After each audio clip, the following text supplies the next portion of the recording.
यानी कि मन, वाणी और क्रिया से हम सब एक हो जाएं। और ये हमें कौन सिखाता है?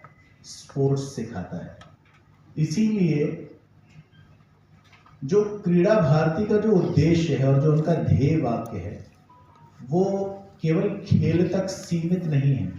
खेल को माध्यम अवश्य बनाया गया है, लेकिन वो पूरा जीवन दर्शन है। और उनका पहला ध्येय वाक्य क्या है?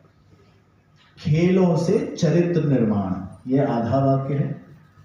और केवल इसी वाक्य की अगर मैं बात करूं, क्योंकि जो अगला वाक्य है चरित्र से राष्ट्र का निर्माण, वो मुझे लगता है कि बाय प्रोडक्ट है। क्यों?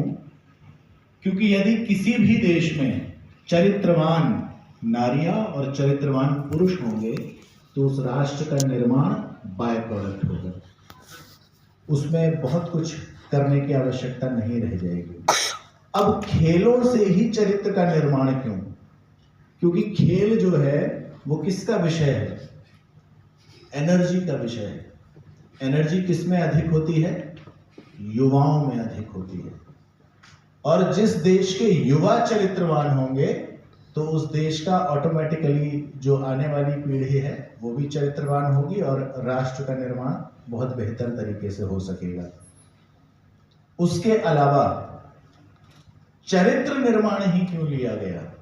कुछ और भी लिया जा सकता था। या चरित्र क्या होता है? चरित्र से आशय क्या है?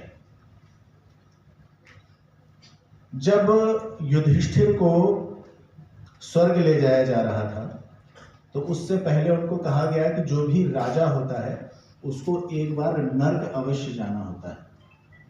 तो पहले उनको नर्क ले जाया गया।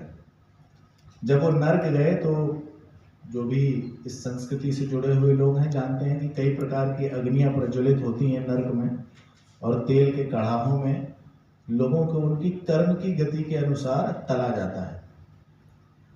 तो जब युधिष्ठिर पहुंचे वहां तो अग्नि ने अपना धर्म परिवर्तित कर लिया। यानी अग्नि का धर्म क्या है? अग्नि का धर्म है गर्म करना, ऊर्जा देना,